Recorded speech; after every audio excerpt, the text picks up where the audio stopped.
You would not believe how fast this went from a slick studio subliminal to whispers of "it's getting federal" all over the timeline. Last night, the internet exploded after a snippet allegedly from Pooh Shiesty started circulating on Instagram and X. In the clip, a voice that sounds a whole lot like Shiesty throws what fans are calling a direct shot at Baton Rouge legend Boosie Badazz. No names at first, just bars, but the tone, heavy, the delivery, personal, and the energy, straight up disrespectful. Within minutes, fans were tagging Boosie non-stop. "He talking about you?" flooded his comments. Emojis turned into paragraphs, paragraphs turned into spaces, and before sunrise, Boosie was on live with that look. You know the one. Calm face, intense eyes, voice low, the type of calm that makes you nervous. "This ain't rap no more," he allegedly said during the stream, pausing just long enough to let the tension breathe. When you start playing with certain narratives, you playing with fire. That's when the phrase started trending. It's getting federal. Fans are shocked. Emotions ran high. Old interviews are being resurfaced. Past collaborations dissected. Every lyric from both sides is under a microscope. Was this brewing for years? Was there behind the scenes betrayal? Or is this just clout warfare gone wrong? Industry insiders are whispering that phone calls were made behind closed doors. Some say mutual friends tried to mediate. Others claim this is deeper than music, deeper than pride, and that certain lines should have never been crossed. And if you think this is just another rap beef, think again, because the streets, the blogs, and even family members are starting to weigh in, and what happens next could change everything. The clip didn't even sound finished. That's what made it worse. It was raw, like somebody hit record too early and forgot to clean it up. A dim studio light, a half-empty bottle on the table, arm bass rattling cheap speakers, and Pooh Shiesty leaning back with that tight Memphis grin like he knew exactly what he was doing. The bar that set everything off wasn't even screamed. It was delivered almost casually, the type of disrespect that slides in smooth and then detonates 3 hours later when it finally registers. He rapped about old heads speaking on young kings for relevance, and followed it with a line about paperwork louder than platinum plaques. That was it. No name, no tag. But in hip-hop, you don't need to say a name when everybody already knows who you're pointing at. Within 20 minutes, fan pages were posting side-by-side clips, old interviews of Boosie talking about these new rappers moving reckless, a podcast clip from last year where he said, "Some of these young dudes don't respect the code." Comment sections turned into digital battlegrounds. He talking about Boosie. Nah, y'all reaching. Nope. That paperwork line ain't random. Screenshots started circulating from supposed insiders claiming this tension had been simmering behind the scenes for months. Nobody could verify anything, but that didn't matter. In 2026, perception moves faster than facts. Then came the live. Boosie didn't go live immediately. That's what made it feel calculated. He let the internet cook. He let the blog speculate. He let fans argue themselves into exhaustion. And then, around midnight, he appeared on camera sitting in a dim room, chain heavy on his chest, expression unreadable. He didn't yell. He didn't curse. That's how you knew it was serious. "I don't do internet games," he said slowly, staring directly into the lens like he was looking through it. If a man got something to say it with your chest. Don't play with my name for streams. The comments were flying so fast they blurred. Fire emojis, snake emojis, police car emojis. And then Boosie dropped the line that shifted the temperature in the room. When you start throwing certain words around, you making it bigger than music. That's how stuff get federal. He didn't elaborate, he didn't accuse, he just let the sentence hang there like a storm cloud. That one word, federal, sent shockwaves through the culture. Fans are shocked because that's not casual language. That's not rap bravado. That's the kind of word that carries weight in rooms where phones get left outside. The blogs clipped it instantly. Headlines read, "Boosie responds, it's getting federal." Reaction channels went live within minutes. Some defended Shiesty, saying it was just lyrical warfare. Others warned that certain implications in hip-hop can spiral quickly. Behind the scenes, the phones were apparently ringing non-stop. A producer who worked with both artists allegedly tried to mediate. He's telling mutual friends, "This ain't worth it."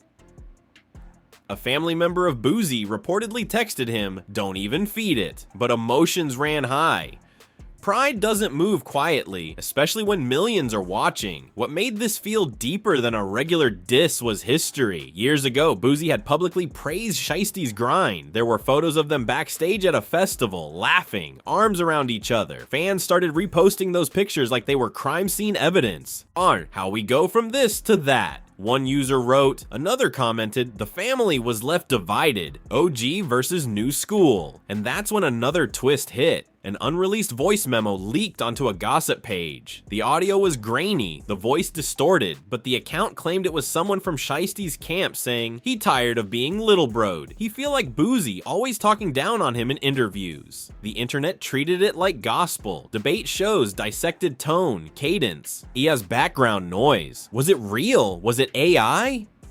Nobody knew, but it poured gasoline on an already burning situation. Meanwhile, Shiesty posted a cryptic Instagram story. Black background, white text. Respect ain't given, it's taken. No tags, no explanation, but you could feel the tension radiating through the screen. Fans are shocked not just because of the diss, but because of what it represents. This isn't just two rappers trading bars. It's generational. It's about legacy versus momentum. It's about who controls the narrative in Southern rap. Boosie represents survival, scars, longevity. Shiesty represents hunger, speed, the new algorithm era where one viral moment can rewrite everything. Privately, sources say Boosie felt blindsided. If it's smoke, call me. He allegedly told someone close to him, don't perform it. And that's where the betrayal angle starts creeping in. Because if there were private conversations before this, if there were warnings ignored, then this isn't just lyrical competition. It's personal. And just when people thought it couldn't escalate further, a well-known DJ tweeted, y'all better chill before the feds start asking questions nobody want to answer. He deleted it within 10 minutes. Too late. Screenshots live forever. Now conspiracy theories are everywhere. Some believe the federal talk is metaphorical, just meaning lawyers, contracts, legal tension. Others are convinced there's deeper paperwork, deeper alliances, on deeper politics. The streets are whispering, the blogs are speculating, reaction videos are pulling in millions of views overnight. What makes it even more intense is that neither side has fully unloaded yet. No full diss track, no direct naming, just tension hanging in the air like humidity before a hurricane. Every move is being analyzed, every caption is decoded, every studio session photo is scrutinized. You can feel the culture holding its breath, because when pride, legacy, or when public perception collide, things don't usually end quietly. And when someone says it's getting federal, that's not a bar you ignore. That's a warning. The question now isn't whether this is real. The question is how far they're willing to let it go. By sunrise, this wasn't just a rap conversation anymore. It felt like the entire South had split into corners. Group chats were on fire. Club promoters were nervous. Even DJs who usually stay neutral were choosing sides in subtle ways. Sliding certain records into rotation like coded messages. And the wildest thing, neither Boosie Badazz nor Pooh Shiesty had actually said each other's names on wax, but the energy, heavy, personal, charged. Then another twist hit. A Baton Rouge blogger dropped what they claimed was exclusive info that the tension started weeks ago at a private industry event in Atlanta. According to the rumor, both camps were in the same building, not the same section, but close enough. Somebody from Shiesty's side allegedly made a slick comment about OGs clinging to interviews. It got back to Boosie's people. Words were exchanged. Nothing physical. Just pride brushing up against pride. But sometimes that's all it takes. Fans are shocked because this narrative makes the diss feel less random and more calculated. Like that studio snippet wasn't spontaneous. It was strategic. A warning shot dressed up as art. And here's where it gets complicated. An old clip resurfaced of Boosie speaking on younger artists needing guidance. I'll call a young dude and tell him tighten up, he said in the interview. I ain't hating, I'm protecting. At the time, it sounded like mentorship, but now, people are reinterpreting every syllable. Some fans believe Shiesty felt singled out. Others say he's been quietly building frustration, tired of being publicly advised by someone he sees as competition. Emotions ran high when a supposed member of Shiesty's extended circle went live and hinted certain folks be preaching code but moving different behind closed doors. That line alone detonated 1,000 theories. Moving different how? Contracts, features, loyalty? Nobody clarified, but the ambiguity was enough to keep the blog spinning. Meanwhile, Boosie's inner circle appeared visibly tense on their own live streams. One longtime friend leaned toward the camera and said, "On now, we don't play with paperwork jokes. That ain't rap." He didn't raise his voice, he didn't threaten, but the subtext was clear that there are lines in hip-hop you don't cross lightly. The phrase, "it's getting federal," started morphing into something symbolic. For some, it meant lawyers are about to get involved. For others, it hinted at deeper street implications, and in a culture where reputation is currency, even the suggestion of paperwork can feel nuclear. Then came the family angle. Oh, and a cousin of Boosie allegedly posted on Facebook, "Stop speaking on my family name for clout." The post was deleted within an hour, but screenshots spread like wildfire. The family was left divided in the comments. Some urged restraint, others demanded response. One user wrote, "This how generational beefs start." Another replied, "Y'all gassing it, it's music." But you could feel something simmering under the surface. Over in Memphis, a producer closely associated with Shiesty posted a cryptic photo from the studio. A microphone, a laptop, and the caption, "Round 2 loading." That was it. No hashtags, no explanation. And just like that, anticipation skyrocketed. If there was a full diss coming, this could escalate from subliminals to direct confrontation. Industry insiders began whispering about money. Allegedly, there was a feature request that never materialized, a show booking that overlapped, on a sponsorship opportunity where only one name made the final cut. In 2026, competition isn't just about bars, it's about branding, algorithms, and leverage. If Shiesty felt boxed out by legacy politics, that resentment could easily bleed into music. At the same time, Boosie reportedly told someone close to him, "I built this without stepping on nobody." That statement alone reveals the emotional core of this clash. For Boosie, this isn't about a diss track. It's about respect earned over decades. For Shiesty, it might be about carving space without being overshadowed. And then, another curveball. A leaked DM surfaced, showing a fan asking Shiesty directly if the verse was about Boosie. The reply? "If the shoe fit." That 4-word response sent shockwaves. It wasn't confirmation, it wasn't denial, it was gasoline. Fans are shocked because the tension feels layered. It's ego, it's legacy, it's interpretation.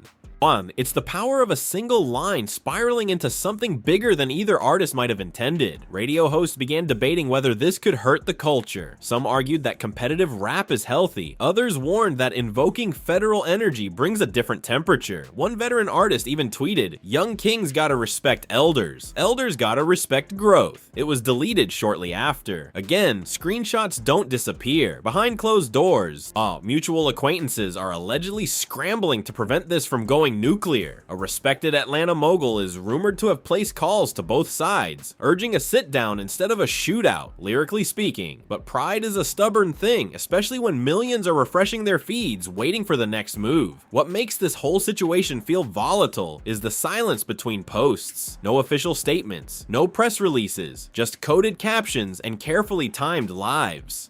It's like both sides understand the power of suspense. Every hour without clarity builds more anticipation, and through it all, the fans remain split. Some are riding for Boosie's legacy, arguing that certain insinuations cross moral lines. Others are championing Shiesty's boldness, saying the new generation doesn't owe anyone deference. The comment sections look like battleground maps, fire emojis colliding with crown emojis. But here's the reality. Once narratives start forming in hip-hop, they're hard to undo. Even if both artists were to clarify tomorrow that this was all lyrical sparring, the seed of something deeper has already been planted. Because when pride meets perception and perception meets millions of eyes, the situation doesn't just trend, it transforms. By the third night, the atmosphere felt different, not louder, heavier, like the culture itself was waiting for something irreversible to happen. The blogs weren't just reporting anymore, they were predicting. Club flyers in both Baton Rouge and Memphis started quietly removing certain songs from promotional trailers. Promoters don't move like that unless they sense tension that could spill beyond music. Then a grainy studio video surfaced. It showed Pooh Shiesty pacing in front of the mic, headphones half on, rapping with an intensity that didn't look performative. At one point, he stopped the beat and said off camera, "Nah, keep that line." Don't soften it. That one sentence sent the internet spiraling, so there was more coming, and whatever it wasn't meant to be gentle. Hours later, across state lines, Boosie Badazz posted a photo that felt like a chess move. No caption, just him in a dimly lit room with legal documents spread across the table. Some said it was symbolism. Others swore they saw highlighted sections on the paper. Fans are shocked because the imagery alone amplified the federal narrative. It didn't confirm anything, but it fed everything. And here's where emotions ran high in a way nobody expected. A respected Southern radio personality went live and revealed that he had personally tried to call both camps. "This bigger than y'all think," he said carefully. "There's business layers behind this." He stopped short of explaining what he meant, but his tone suggested contracts, splits, maybe even unreleased music tied up in agreements that nobody publicly knew about. And suddenly the story wasn't just about a diss, it became about leverage. Rumors began circulating that years ago there had been early conversations about a joint project that never materialized. Supposedly, paperwork was drafted but never finalized. Some insiders whispered that Shiesty felt boxed in by veterans trying to dictate percentages. Others countered that Boosie had only offered guidance and opportunity, not control. No one could verify the truth. But perception was doing what perception does best: reshaping reality in real time. The family angle intensified when an older relative of Boosie allegedly commented under a blog post, "Respect is taught at home." It wasn't aggressive, it wasn't threatening, but the subtext hit hard. Screenshots spread instantly. The family was left divided in public opinion. Some applauded the defense, others felt it escalated things unnecessarily. Meanwhile, Ia, a Memphis-based influencer, claimed Shiesty was tired of being compared. According to her, he had vented privately about constantly being asked about Boosie in interviews. "He want to stand on his own," she said. "He don't want to be the next nobody." That statement reframed the narrative entirely. Was this about disrespect or about identity? Then came the twist nobody saw coming. A leaked snippet from an unreleased Boosie track surfaced on a fan forum. The quality was rough, but one line stood out: "Don't mistake wisdom for weakness." That was it. No names, no direct shots, but the timing, suspiciously perfect. The internet treated it like a counterstrike. Fans began dissecting vocal inflections, ad-libs, even background chatter in both artists' clips. Every cough, every laugh, every pause became evidence in a trial that only social media was presiding over. Comment sections turned into courtroom debates. "He's implying paperwork." No. He's implying betrayal. Y'all reading too deep. But nobody stopped reading, and then a major playlist curator posted something cryptic: "We don't promote negativity." Within hours, rumors spread that certain tracks from both artists were being temporarily reviewed. Whether that was true or not didn't matter. The idea alone suggested consequences beyond pride. Emotions ran high when a younger rapper from Louisiana publicly sided with Boosie, tweeting, "OGs built the blueprint." Minutes later, a Memphis artist fired back, "Blueprints get updated." The generational divide wasn't subtle anymore. It was visible, vocal, and viral. Behind the scenes, mutual friends reportedly attempted a private phone call between both artists. According to someone close to the situation, the conversation didn't last long. No yelling, no threats, just tension thick enough to choke on. "You crossed a line," one voice allegedly said. "You took it personal first," the other supposedly replied. Then silence. And the silence might have been the loudest moment of all, because in hip-hop, once pride gets involved, apologies feel like surrender, and neither side appears ready to fold. What makes this even more volatile is how quickly narratives solidify. Younger fans are painting Boosie as defensive. Older fans are framing Shiesty as reckless. Both sides feel justified. Both sides feel misunderstood. And in that emotional crossfire, nuance disappears. Another layer emerged when a legal analyst on a hip-hop podcast explained that even implying federal matters in lyrics can trigger scrutiny if misinterpreted. That commentary alone reignited the phrase trending once again. "It's getting federal" wasn't just slang anymore. It was becoming a symbol of how fast rap beef can drift into dangerous territory. Then came a late-night Instagram live from Shiesty that shifted the mood. He didn't address Boosie directly. Instead, he said, "If I say something in my music, I stand on it. I ain't backtracking." His voice wasn't angry, it was firm, and firmness can be more unsettling than rage. Minutes later, Boosie posted a short clip simply saying, "I don't play with my name." No smile, no elaboration, just that sentence. The internet froze again. Fans are shocked not because this is loud, but because it's controlled, calculated, strategic. Each move feels intentional. Like, both artists understand that perception is currency and timing is power. What happens next feels unpredictable. A full diss could drop at any second, a surprise collaboration could shock everyone, or lawyers could step in quietly, turning a lyrical rivalry into a contractual chess match. Right now, the culture feels like it's standing at a crossroads. Two southern voices, two legacies at different stages, one phrase echoing louder than any bar: it's getting federal.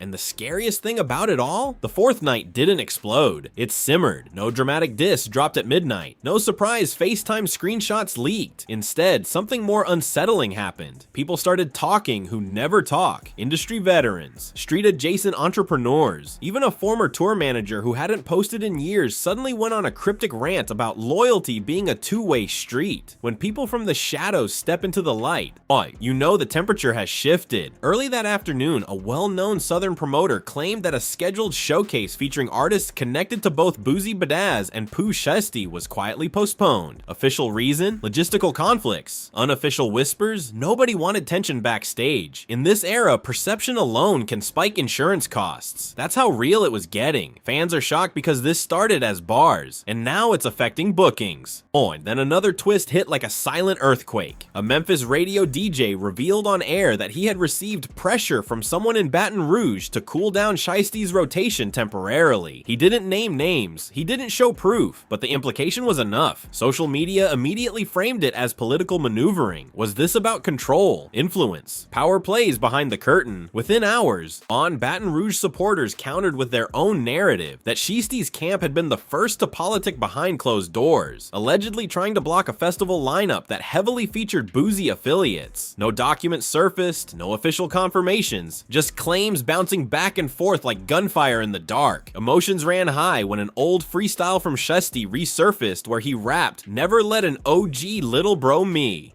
At the time, it felt like generic bravado. Now, fans treated it like prophecy. Comment sections filled with, "He been feeling this way." Others pushed back, saying it's being taken out of context. But once a narrative catches flame, context becomes optional. Meanwhile, Boosie's camp appeared to tighten ranks. A close associate went live from a studio session and declared, "We don't sneak diss. If it's smoke, it's direct." That line felt less like reassurance and more like a warning. The room behind him was quiet. No laughter, no hype. Just focus. That seriousness was louder than any ad-lib. Behind the scenes, a rumor surfaced that lawyers had indeed been consulted. Not over threats, but over defamation. Allegedly, certain lyrics were interpreted as implying legal cooperation. In hip-hop culture, that suggestion can stain reputations permanently. Whether Shiesty intended that implication or not became irrelevant. The idea alone was radioactive. Each of the family was left divided in a new way when a younger relative of Boosie posted a TikTok saying, "OGs don't gotta explain themselves." The video went viral, but then another Baton Rouge native commented underneath, "Respect goes both ways." It wasn't just artists anymore, it was cities speaking through their people. In Memphis, a producer hinted during an interview that Shiesty had been holding back for years. That statement shifted the energy yet again. Holding back from what?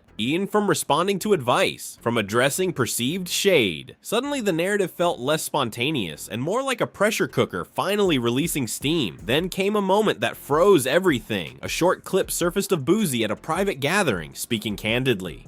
"I don't beef with kids," he said calmly, "but I defend my name." That sentence alone sliced through the timeline. Some fans applauded it as mature, others called it condescending. The generational divide widened instantly. Not long after, Shiesty posted a single emoji on his story, a chess piece. No caption, just the piece. It was subtle, but the symbolism screamed strategy. This wasn't emotional chaos, this was calculated movement. Fans are shocked because instead of spiraling into chaos, this situation is evolving into something cerebral. Each side appears to understand optics. No reckless threats, no screaming matches, just psychological positioning. A respected Atlanta mogul reportedly arranged a private sit-down invitation. Neutral ground, no cameras, just conversation. Word is, one side was open, the other hesitant. Pride is stubborn, especially when millions are refreshing timelines waiting for blood. Another layer emerged when streaming numbers were analyzed. Both artists saw spikes. Reaction channels saw record engagement. Even old catalog tracks began trending again. Cynics started whispering, is this organic tension on or algorithmic gold? Could both sides be benefiting while the culture argues itself into exhaustion? But that theory cracked slightly when a source close to Boosie allegedly confided he ain't sleeping. According to the source, the veteran rapper felt personally slighted, not by competition, but by implication. Legacy artists carry decades of scars. The idea that someone younger might question their integrity hits differently than a bar about money or success. On the other side, a Memphis insider claimed Shiesty felt underestimated. He don't want to be seen as reckless, the insider said. He want to be respected as calculated. That flips the narrative again. Maybe this isn't rebellion, maybe it's reclamation. As night fell, the silence grew louder. No new snippets, no fresh lives, just tension thick enough to feel through a screen. Then, close to midnight, Boosie posted a short message. Certain lines once crossed, don't uncross. 10 minutes later, Shiesty tweeted, stand on what you say. No tags, no elaboration, 2 statements, 2 philosophies. Fans are arguing in the comments like it's a championship match. Some say Boosie is protecting his legacy. Others insist Shiesty is asserting independence. The culture feels split but captivated. And here's what makes this moment dangerous and fascinating at the same time. Neither side has detonated the nuclear option yet. No full-blown diss with explicit names. No leaked contracts. No undeniable receipts. It's just tension wrapped in restraint. That restraint feels temporary, because when pride, power, and perception collide in the public eye, silence isn't peace, it's buildup. And right now, the buildup feels like it's reaching a breaking point. So here we are. 2 Southern heavyweights, one phrase that refuses to die, and a culture split straight down the middle trying to decode every emoji, every lyric, every stare into the camera. What started as a slick studio bar from Pooh Shiesty turned into a psychological chess match with Boosie Badazz, where pride, legacy, and perception are all on the line. Fans are shocked at how fast it escalated. Emotions ran high across timelines. The family was left divided in comment sections. Cities are standing tall behind their own. And that phrase, it's getting federal, still echoes like a warning nobody fully understands yet. Is this generational tension finally boiling over? Is there real paperwork behind the scenes? Or are we watching 2 masterminds move the algorithm like grandmasters playing chess in front of millions? One thing is clear, this is bigger than a diss. It's about respect. It's about reputation. It's about who controls the narrative in Southern hip-hop moving into 2026. Now I need to hear from you. Do you think Shiesty crossed a line? Or is Boosie taking it too personal? Is this real tension? Or the smartest rollout we've seen all year? Drop your thoughts in the comments right now, because I promise you, this debate is not ending anytime soon. If you rock with raw, unfiltered, culture-shaking stories like this, make sure you like the video, subscribe to the channel, and turn on post notifications so you don't miss the next twist. Because if a full diss drops, if receipts surface, or if this really does get federal, you already know we're breaking it down the second it happens. Stay locked in, the culture is watching. And the next move could change everything.